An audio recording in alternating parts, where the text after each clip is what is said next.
Hey everybody, welcome to day 16 of the 31 Days of Tarot Challenge. Um, Today's topic is your tarot crush. So, in other words, maybe what is your favorite deck? What deck do you have a crush on? Yeah, so I think this is pretty easy for me. I am a huge fan. I think this deck, this is the Shadowscapes deck, will always be my first love. Um, and I can't see me putting that deck down anytime soon, but I do right now have a bit of a crush, if you couldn't tell from my previous videos, on Dreams of Gaia. I think right now I'm enamored with it because it's new, it's still new and shiny, and I don't know it 100% yet. I haven't got to know it a lot yet, but I like what I see so far, and I'm really enjoying using this deck. And so, yeah, I get a little bit excited any opportunity I have to use the Dreams of Gaia. So, what can I say about it? Why do I like it so much? Well, first thing is because of the art and the artist. Both these decks, both Shadowscapes and Dreams of Gaia, I'm big fans of the artist. I watched this deck be created via social media and the internet as it was coming along, as each card was created. I watched with anticipation until the day that it was announced it was going to print and was going to be published.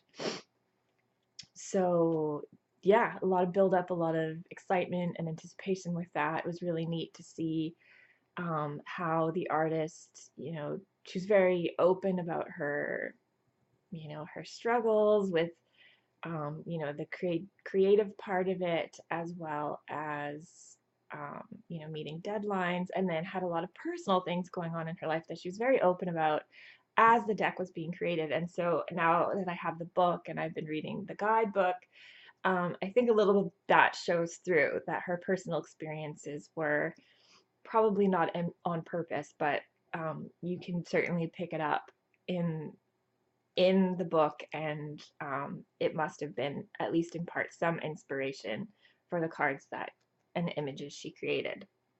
So I find that really, really fascinating and really interesting. It just adds another layer to this deck. Yeah, and so this deck is a tarot deck, but that has been debated and challenged. I was a little surprised to read that people disagreed and said it shouldn't be called tarot. It's an oracle deck, and the reason they say that is because it does break from. I mean, it's a whole new system. It doesn't. It has nothing to do with the traditional, your Rider-Waite-Smith system whatsoever. She's completely rewritten. I think I mentioned in the last video, she took out the pages and the knights, replaced them with something different, and her major arcana has been completely rewritten. So you can't, if you know the Rider-Waite-Smith system, you can't pick up this deck and just start reading it. It is a whole new learning experience. So I'll just talk a little bit, just a bit, introduction to how she divides her major, how she's structured her major arcana cards. So instead of the Fool, which is the zero card, she has a Fool, sorry, not a Fool, a zero card. But instead of the Fool, she calls it Choice. And the reason in the book, the reason she says this is because choice is kind of life at its rawest form. Everything we do in our lives is choice, and we choose yes or no, this or that, to go or to not go, to stay, all these things. And so therefore, um, we are responsible for the outcome, for the consequences. We can take all the credit for the good things, and we are responsible for the bad as well. So yeah, our lives work out because of the choices we make, and so that is card zero. She has 4 sections in her major arcana, and choice stands alone on its own. So there are also 25 cards in her major arcana, as opposed to the 22 that are in a traditional system as well. So there's 3 extra cards. It's an 81 card deck in total. So choice stands alone in its own section. Now the next parts of the major arcana are broken up into 8 cards each. The first set of 8 are stages of life.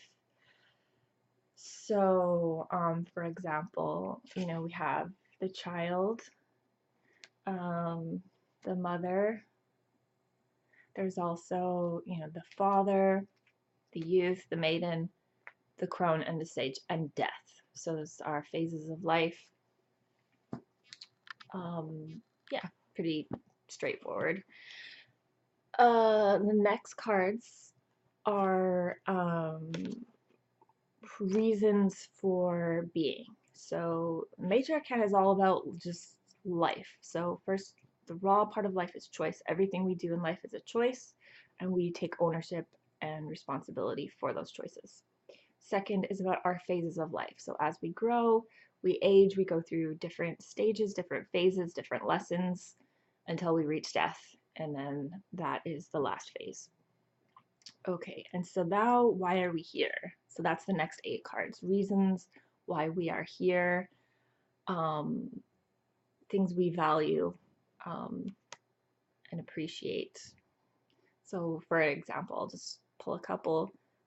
Faith. Faith is one reason we are here. Wisdom is another. So these are almost like lessons that we learn and things we benefit from here during our lifetime. And then the last 8 cards represent influencers. So things that change our direction, influence our choices. These are things so that separate us from everybody else. And so, for example, an influencer would be perception. So where we stand and how we see things, because we only see things from our experiences and our thoughts and our emotions. It's hard to see things from other people's. So what makes sense to us might not make sense to someone else, and vice versa. So perception is an influencer on our journey through life. Another influencer is desire. So what are things that we want? What are things that we pursue? What are our drives? That's what desire means. So those are just a couple examples. There were 6 other examples in each section. That's how her major arcana is structured. So choice, stages of life, reasons for living, and influencers as we carve out our journey. It's a quick introduction to Dreams of Gaia and why I like it, why it is my tarot crush. Like I said, it's shiny and new, and I haven't got to know it completely yet, but I love what I see, so it is my crush. What about you? Do you have a tarot crush? Do you have questions about Dreams of Gaia? Maybe I could answer. If you are thinking about buying it, maybe I could help you decide if you're on the fence. Or the Shadowscapes. Let me know. I can send you links. I think the artist has all her cards. You can actually, both artists, I believe, you can go look up every, if you're one of those people that doesn't want to buy a deck without looking at every image, I think every image is available online. So if you need direction to those, I can send you the link. In fact, I'll just put it right in the show notes below. Yeah, and let me know what your tarot crush is. If you've got anything shiny and new in your life, let me know, and I will definitely check it out because maybe I'll put it on my wish list. Okay, thanks for watching. I'll see you tomorrow.